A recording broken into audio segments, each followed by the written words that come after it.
Hello friends. तो आज के इस वीडियो में हम कॉटलिन स्कोप फंक्शंस के बारे में डिस्कस करने वाले हैं।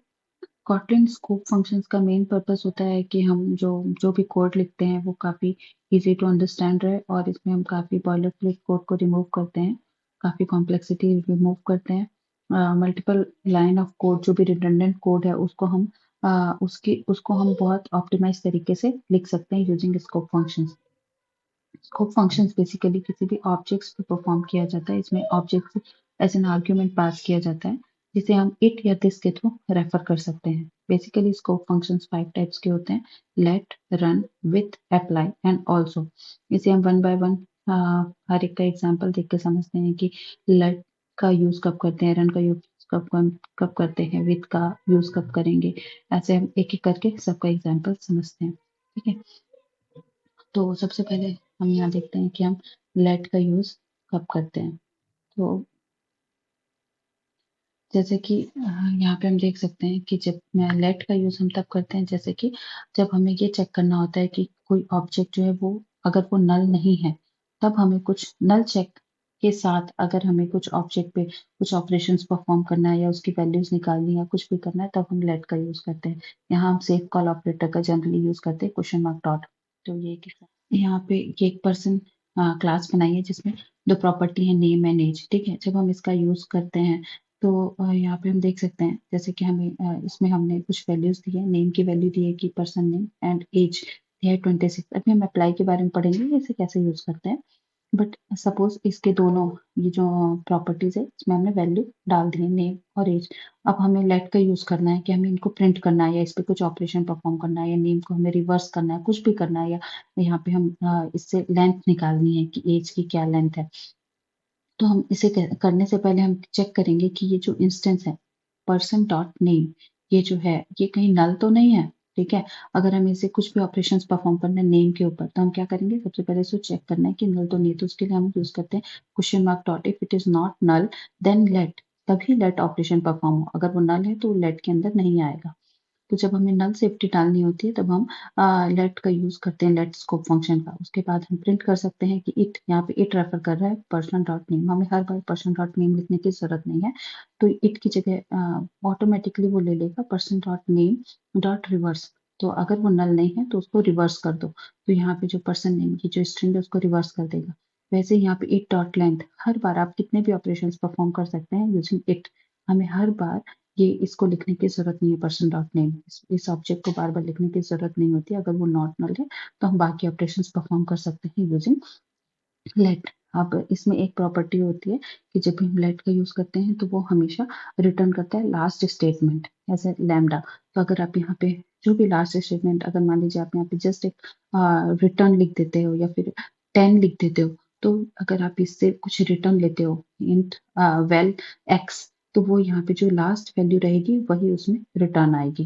ठीक है, तो जनरली लेट के थ्रू हमें जो भी रिटर्न मिलता है वो जो भी लास्ट स्टेटमेंट होती है वही रिटर्न मिलती है। ये यूज होता है लेट का। अब लेट और रन काफी हद तक सिमिलर ही होते हैं। तो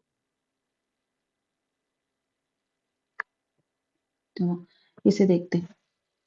जैसे हमने यहाँ पे लेट के थ्रू वैल्यूज निकाली थी, इट डॉट नेम, या फिर इट यहाँ पे रेफर कर रहा है पर्सन को। ठीक है, किसी भी ऑब्जेक्ट को। It dot name, it dot age, कि उस पर्सन की क्या नेम के अंदर क्या वैल्यूज है और एज के अंदर क्या वैल्यू, उसे हम प्रिंट कर रहे हैं। वैसे ही हम सेम रन को भी यूज कर सकते हैं यूजिंग नल सेफ्टी ऑपरेटर। बस इसमें डिफरेंस ये होता है कि यहाँ पे इट यूज हो रहा था लेट में, रन में इट यूज नहीं होता, दिस होता है। तो हमें दिस भी लिखने की जरूरत नहीं होती क्योंकि ऑटोमेटिकली वो उस ऑब्जेक्ट को ही दिस कंसिडर करता है। तो जैसे हमें मल्टीपल टाइम इट लिखना ही नहीं है, तब हम उस प्लेस पे हम रन यूज कर सकते हैं। ठीक है, तो जनरली जैसे बहुत सारी हमें एक्शंस परफॉर्म करने किसी ऑब्जेक्ट पे, तब उन केस पे हम रन यूज करते हैं। जनरली बहुत से लोग इट के प्लेस पे, रन के प्लेस पे कभी लेट यूज करते हैं, कहीं लेट के प्लेस पे रन यूज करते हैं। बट अगर हमें मल्टीपल एक्शंस किसी ऑब्जेक्ट पे परफॉर्म करना हो तो रिकमेंडेड है कि हम रन यूज करें।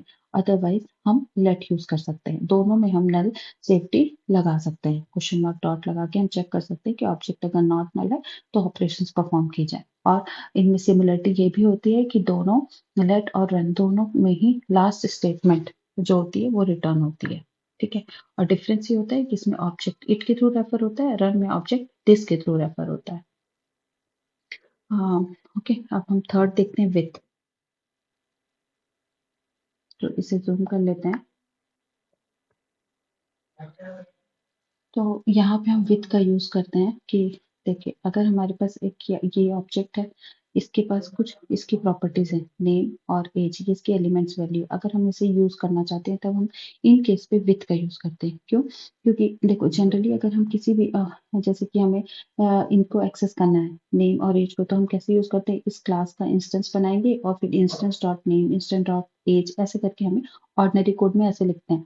लेकिन यूजिंग विथ हमें बार बार इस इंस्टेंस को लिखने की जरूरत नहीं है, हम डायरेक्टली इसकी प्रॉपर्टीज को कॉल कर सकते हैं। विथ के अंदर हमें सिर्फ वो इंस्टेंस डालना होता है, मतलब ये क्लास का इंस्टेंस बनाओ, उसको विथ के अंदर डाल दो और फिर उसकी जितनी भी प्रॉपर्टीज हैं हम उसको एक्सेस कर सकते हैं, नेम, एज, और अगर मान लीजिए और numbers of property, 100 of properties हैं, अब हम उसको एक्सेस कर सकते हैं यूजिंग। हमें बार बार पर्सन डॉट लिखने की जरूरत नहीं है, हम डायरेक्टली उन प्रॉपर्टीज को लिख सकते हैं क्योंकि वो यहाँ पे विथ के अंदर है। तो यहाँ पे ये जो ऑफकोर्स यहाँ पे हम इट डॉट नहीं लिख रहे हैं, मतलब यहाँ पे हम इट या कुछ नहीं लिख रहे हैं, मतलब ये दिस से रेफर हो रहा है। ठीक है, इसके अंदर भी जो ऑब्जेक्ट है वो दिस से रेफर हो रहा है, इसलिए हम डायरेक्टली इन प्रॉपर्टीज को लिखे हुए हैं। तो अब नेक्स्ट समझते हैं कि अप्लाई का यूज कब करते हैं। इसे जूम करते हैं। जब हम किसी भी ऑब्जेक्ट की जो प्रॉपर्टी है उसमें कुछ चेंजेस अप्लाई करने हैं, तब हम अप्लाई का यूज करते हैं। ओके, ये भी ये भी इंस्टेंस जो है, इसका ऑब्जेक्ट भी दिस के थ्रू रेफर होता है, जैसे विथ में था, बट विथ में हम उसको एक्सेस करते हैं, उसको प्रिंट वगैरह करने के लिए, उसमें कुछ ऑपरेशन परफॉर्म करने के लिए। लेकिन अप्लाई में हम उसी में चेंजेस अप्लाई करते हैं। ठीक है, उसकी उसमें कुछ वैल्यू असाइन करना है तो हम अप्लाई का यूज करते हैं। जैसे कि यहाँ पे अब हमें directly name equals to person name, age equals to 26, ऐसे और भी हंड्रेड्स ऑफ प्रॉपर्टी आप डायरेक्टली लिख सकते हैं, हमें बार बार पर्सन डॉट लिखने की जरूरत नहीं है। ये यूज होता है अप्लाई का। हम लास्ट देखते हैं कि ऑल्सो का यूज कब करते हैं। तो हम इसे जूम करके देखते हैं कि इसमें बेसिक डिफरेंस क्या होता है। तो यहाँ पे हम देख सकते हैं, देखिए अप्लाई में हमें क्या करना होता है, जैसे कि हमें ये पर्सन ऑब्जेक्ट है, इसमें हमने वैल्यू असाइन कर दी है, तो ये अप्लाई में हम मल्टीपल प्रॉपर्टीज में, किसी इंस्टेंस की मल्टीपल प्रॉपर्टीज में वैल्यू असाइन करना है तो हम अप्लाई यूज करेंगे, इसी ऑब्जेक्ट की वैल्यूज में चेंजेस हो जाएगा, अप्लाई हो जाएगा, और ये सेम ऑब्जेक्ट को ही रिटर्न करता है, ये कोई लास्ट स्टेटमेंट को रिटर्न नहीं करता, सेम ऑब्जेक्ट को ही रिटर्न करता है। ठीक है, वैसे ही ऑल्सो है, ये भी इसके ऑब्जेक्ट को ही रिटर्न करता है। अप्लाई और ऑल्सो दोनों ऑब्जेक्ट को ही रिटर्न करते हैं क्योंकि इसमें ऑब्जेक्ट की प्रॉपर्टीज में ही चेंजेस हो रहा है, ये इसमें सिमिलरिटी है। और डिफरेंस क्या है कि इसमें यहाँ दिस होता है, अप्लाई में दिस होता है, तो यहाँ पे आपको कुछ भी लिखने की जरूरत नहीं, डायरेक्ट प्रॉपर्टी लिखिए। लेकिन ऑल्सो में इट होता है तो हमको इट लिखना पड़ेगा, it dot name, it dot age, जहां भी हमें कोई भी प्रॉपर्टी एक्सेस करनी है हमें इट डॉट करके लिखना पड़ता है, ये इसका डिफरेंस होता है। ठीक है, अप्लाई का यूज जनरली हम करते हैं जब हमें कोई स्मॉल वैल्यूज में, जब हमें जैसे किसी ऑब्जेक्ट में कम प्रॉपर्टीज हैं और हमें चेंजेस करना है तो हमें अप्लाई का यूज कर लेंगे। लेकिन अगर किसी ऑब्जेक्ट में बहुत सारी प्रॉपर्टीज हैं और उसमें बहुत सारे ऑपरेशंस में हमें बहुत सारे ऑपरेशंस परफॉर्म करने हैं उस ऑब्जेक्ट में, तब हम जनरली ऑल्सो का यूज करते हैं। वैसे अ, आप किसी भी जगह में कुछ भी यूज कर सकते हैं, मतलब अप्लाई भी यूज कर सकते हैं ऑल्सो की जगह में, और ऑल्सो की जगह अप्लाई या अप्लाई की जगह ऑल्सो, कुछ भी अल्टरनेटिवली आप यूज कर सकते हैं, दोनों वर्क करेगा, बट रिकमेंडेड ये है कि अगर ज्यादा ऑपरेशंस परफॉर्म करने हैं तो ऑल्सो यूज किया जाए।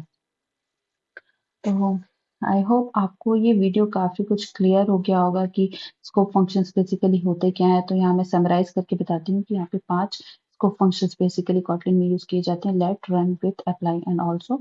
तो इसमें जो अप्लाई एंड ऑल्सो है ये रिटर्न करते हैं सेम ऑब्जेक्ट, उसमें सेम ऑब्जेक्ट पे ही चेंजेस अप्लाई किए जाते हैं उसकी प्रॉपर्टी में और उसी को रिटर्न किया जाता है। बस डिफरेंस ये है कि अप्लाई में दिस होता है, दिस के थ्रू ऑब्जेक्ट रेफर किया जाता है, ऑल्सो में इट के थ्रू ऑब्जेक्ट रेफर किया जाता है, और लेट, रन और विथ इसमें लास्ट स्टेटमेंट रिटर्न की जाती है, और इसमें ये इनमें सिमिलरिटी है। और डिफरेंस ये है कि लेट में जो है, लेट और रन दोनों में नलेबल टाइप चेक किया जाता है, बस लेट में इट के थ्रू ऑब्जेक्ट रेफर करते हैं, रन में दिस के थ्रू ऑब्जेक्ट रेफर करते हैं, और विथ में भी दिस के थ्रू ऑब्जेक्ट रेफर किया जाता है। विथ के थ्रू जब हमें किसी ऑब्जेक्ट की मल्टीपल प्रॉपर्टीज को एक्सेस करना है, उसमें कुछ चेंजेस अप्लाई नहीं करना है, उसको बस एक्सेस करना है, उसको प्रिंट करने के लिए या उसको यूज करने के लिए, तब हम विथ यूज करते हैं। आई होप आपको वीडियो समझ आया होगा। पर अगर आपको कोई भी डाउट है तो आप कमेंट करके बता सकते हैं। For more such videos you can like, subscribe and share. Thank you for watching.